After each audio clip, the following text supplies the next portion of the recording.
স্থান হৰি মন্দিৰতে উপস্থিত হোৱা হৈছে বোলে ইয়াতে বোলে আমাৰ গাঁৱৰে নিবাসী শ্ৰী বিশ্বজিৎ মোহন আৰু শ্ৰী দীপন গগৈয়ে সহযোগত তেওঁলোকে আমাৰ হৰি মন্দিৰত এখনি গেট দাতা হিচাপে দান দিছিলে। তাকে লৈ আজি পূৰ্ণাংগ অৱস্থাত হ'ল। তাকেই এই গেটখনি সময় সাপেক্ষে আজি আমাৰ গাঁৱৰে মেধি শ্ৰী খগেন গগৈদেৱে উদ্বোধন কৰিবলৈ এই চেগতে তেওঁলোকক সৰ্বন্ধনা হিচাপত আমি আদৰণি জনাইছোঁ। তেওঁলোকক এখনি ফুলা গামোচাৰে এই নিপেন বুঢ়াগোহাঁই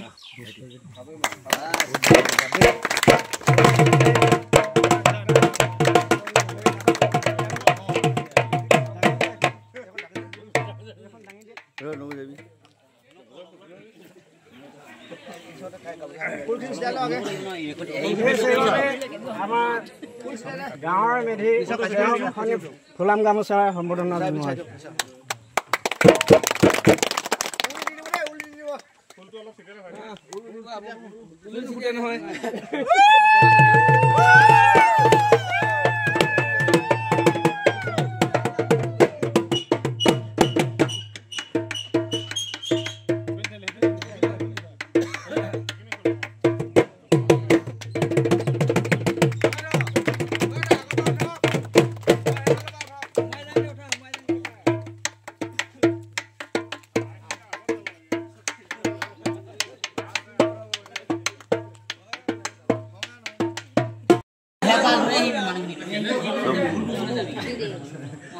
হয় অসমবাসী আজি গতিকেলৈ আমি এইটো 2025 চন গৈ আজি মাঘৰ এই বহাগ বিহু প্ৰথম দিন।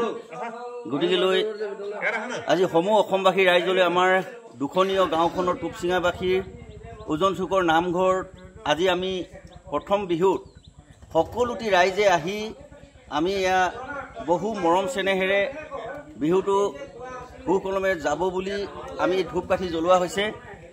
সেয়েহে আজি অসমবাসী ৰাইজক সকলো ৰাইজক দেখাইছোঁ।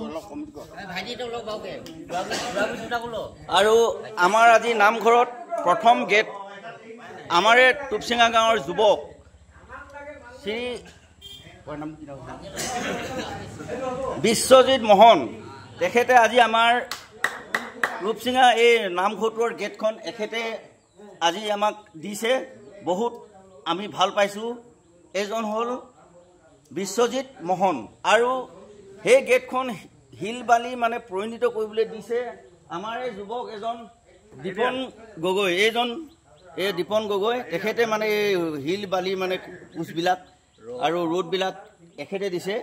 আমি বহুত ভাল পাইছোঁ, ৰাইজেও ভাল পাইছে। আজি এই নামঘৰত ৰাইজে সকলোৱে আজি মৰম চেনেহত ধূপকাঠি জ্বলাইছেহি। আৰু আমাৰ টুপচিঙা গাঁৱৰ উজনি চুকৰ এইখন নামঘৰ। আমাৰ টুপচিঙা গাঁওখনত এজন মেধি আছে দেই। এইজন মেধি আমাৰ এই গাঁওখনত এজন মেধি আছে। আৰু আমাৰ এই নামঘৰটো চলোৱা যিজন মানে নামঘৰীয়া তেখেতকো আমি অসমবাসী ৰাইজক অকণমান দেখাই দিছোঁ। এইজন আমাৰ নামঘৰীয়া, এখেতে আমাৰ এই উজনি চুকৰ নামঘৰটোত এখেতে চলায়। গতিকে এইবিলাক বুঢ়া সমাজ, গতিকে অসমবাসী ৰাইজক দেখাইছোঁ। আমি যাতে ৰঙালী বিহুটো ভোগালী বিহুটো আমি পাতিব নাপালোঁ, বৰ চকুৰ পানীয়ে নাকৰ পানীয়ে আমি গোটেই বাট নেদেখা হ'লোঁ। সেয়েহে আমি ৰঙালী বিহুটো বহুত মৰম চেনেহেৰে আমি পাতিব বিচাৰিছোঁ দেই অসমবাসী ৰাইজ। এয়াকে কৈ ধন্যবাদ দিলোঁ।